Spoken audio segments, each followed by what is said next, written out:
What's up mga pamilya, mga Megs? Welcome back! Welcome back sa aking channel. Magtatagalog ba ako? I'll be reviewing the newest movie na pinanood ko kanina. It was The Joker. The Joker. Starring Joaquin Phoenix or Joaquin Phoenix. One of the most sought actor na ang galing mag-acting. Dami-dami niyang movies na gusto ko. Basta siya yung actor, siguradong magaling yung drama. Full of drama na movie. At ang sabi nga nila, mandami ng publicity about this movie. The Joker is a depiction of the popular villain of Batman na parang it is a new angle of his character. Alam naman natin na si Joker ay yung mapaglarong kalaban ni Batman at naiinis tayo kay Joker, 'di ba? Parang kulit, napakakulit, tapos ayaw natin ng mga tricks niya dahil medyo natatalo si Batman parati at minsan lang nakakabawi si Batman kay Joker. Parang the ultimate nemesis na kalaban ni Batman si Joker, no? Walang Batman kung walang Joker. Parang ganun. Pero this time it is a great depiction of this character kasi yung director, yung writer nito nag-twist. Parang iniban niya ang makikita nating Joker dito. Kung naiinis tayo kay Joker, baka posible kang maawa kay Joker nito. At mas deeper mo pa siyang makikilala, no? Marami tayong mga nakikita na mga facts. Alam nyo ba na Arthur ang totoong pangalan ni Joker? Kung ano yung apelyido niya, dapat panoorin itong movie na to. Later ang rating ko kung anong rating ko sa movie na to. At alam nyo ba na ang tawag sa kanya ng kanyang masakiting ina ay Happy. So Joker ang kanyang pangalan, pero sino bang nagpangalan sa kanya ng Joker? Malalaman mo sa movie.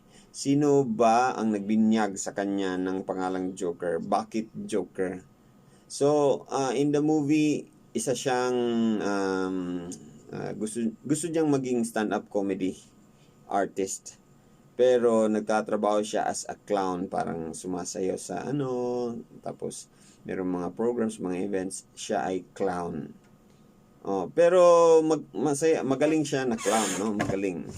Kanya lang nasa era siya ng mga 70s or 80s na Gotham City na magulo ang mundo, maraming mga nangyayaring mga problema, tapos naiipit siya sa mga problema na yon.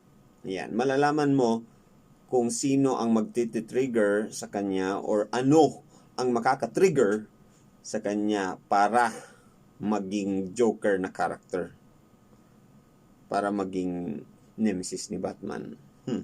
Okay? So, sino ang dahilan? Now, sa makikita natin, si Joaquin Phoenix ay malaki ang katawan talaga in person, pero dito nagpapayat siya. At malalaman natin kung may sakit ba siya or meron ba siyang karamdaman, meron ba siyang heartache, ano yung mga twist sa movies na makikita mo. Meron kang makikita, pero abangan niyo na lang yan, panoorin niyo yan, ha. Tapos yung tanong na makikita mo ba si Batman sa movie? Nakikita mo ba? Hindi ko na lang sasabihin, basta may hint ako na posibleng makita mo. Okay, kung manonood ka, pero kung hindi ka manonood, baka hindi mo mapansin. Siyempre, rating ko sa movie na to ay I think it's 10. Not because ang daming action, ang daming magagandang mga cinematic something. Pero but because yung story niya ay parang tatagos sa puso mo. Tapos pagkatapos mong manood marami kang maiisip. It's a little bit weird, pero you will understand everything. Parang you will understand and you will have deeper understanding on why Joker is like that. So parang ganon. Maganda itong movie because yung story niya, maganda yung pagkakagawa. Tapos yung mga climax, parang intense talaga. Kahit na minsan lang ang action. Pero sometimes you get shocked. Sometimes may parang maiiyak ka. Sometimes maawa ka. Sometimes parang mahihiya ka sa ginagawa niya. At sometimes parang hindi mo alam kung ano susunod. Hindi mo alam kung anong mangyayari. So I like those movies na ganyan. At not to mention na ito ay parang psychology movie pa rin, no? So I love psychologic movies, kaya I rate it as 10. Yeah, 10. Alright, thank you for watching. Don't forget to subscribe at i-comment down below kung anong movie ang gusto mong panoorin natin ng sabay. Baka mag-giveaway ako in the next months para sa Christmas. So, comment lang dyan ng comment kung anong nakikita nyong mga kailangan kong i-improve sa aking vlogs. Okay? So, until the next review, until the next vlog, this is Master Popi saying, don't worry, be happy. Pag may problema ka, huwag mag-alala. Just don't give up. Bye-bye.